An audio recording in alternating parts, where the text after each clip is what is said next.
Perkenalkan, nama saya Muhammad Hamam Afandi, umur 27 tahun. Saya lulusan UGM, alumni UGM, Teknik Elektro angkatan 2014. Asal daerah dari Yogyakarta. Habis lulus itu ada kampus hiring di UGM, jadi saya daftar di situ, kemudian diterima, mulai kerja tanggal 3 Agustus 2019. Kalau posisinya hanya cadangan keahlian saja, terus nanti di sini baru diberitahu kalau ditempatkan di Departemen Veronical SMI sebagai isi elektrik gitu, sebagai CK. Oke, jadi saya bekerja di Departemen Veronical SMI. Tugas saya sebagai wakil supervisor divisi elektrik, jadi tanggung jawabnya itu meliputi semua sistem elektrik yang ada di Departemen Veronical SMI. Nah, terus kalau misalkan kegiatan sehari-hari itu saya yang bertanggung jawab terhadap pekerjaan di divisi, kemudian ada pengaturan tim kerja, jadi kan ada grup A, B, C, ada tim inspeksi. Nah itu saya yang mengalokasikan tim ini anggotanya siapa-siapa saja. Nah itu termasuk tugas saya juga.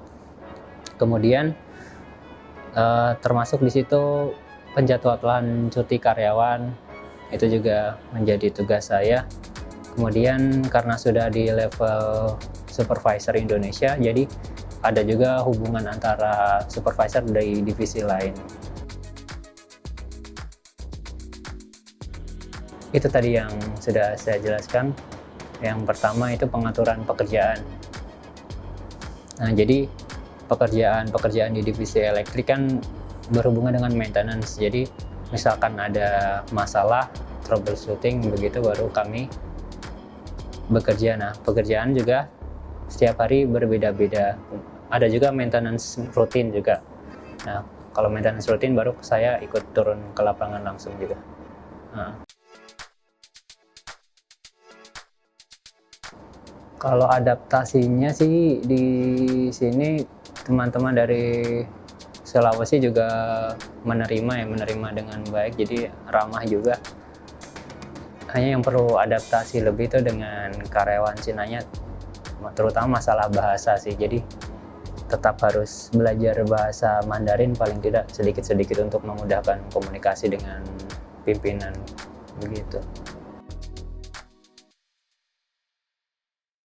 Kalau saya ikut kursus yang lewat aplikasi, jadi aplikasinya.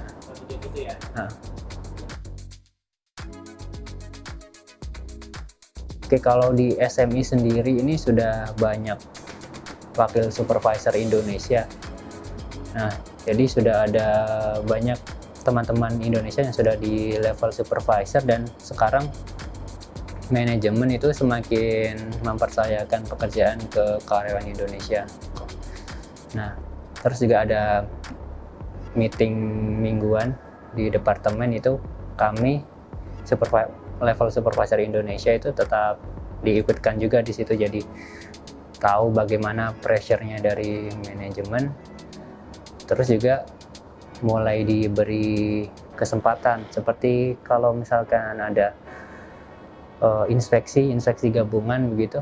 Inspeksi gabungan setiap minggu itu ada, misalkan inspeksi 5S, itu yang pesertanya itu sudah supervisor Indonesia semua. Kalau dulu masih di-handle orang Cina, sekarang sudah dilimpahkan ke supervisor Indonesia. Terus ada perlombaan 5S antar divisi setiap bulan, itu juga sudah diserahkan ke supervisor Indonesia.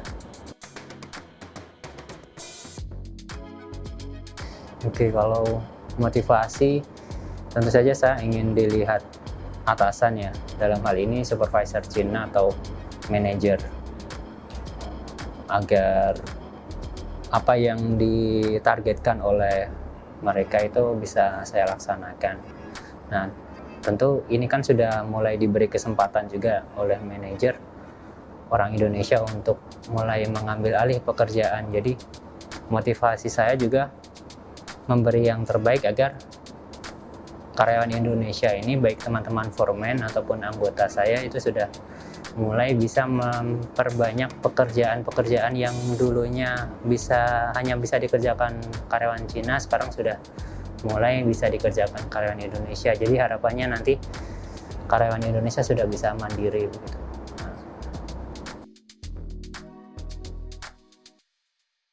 Yang pertama, banyak berkomunikasi terutama dengan supervisornya masing-masing.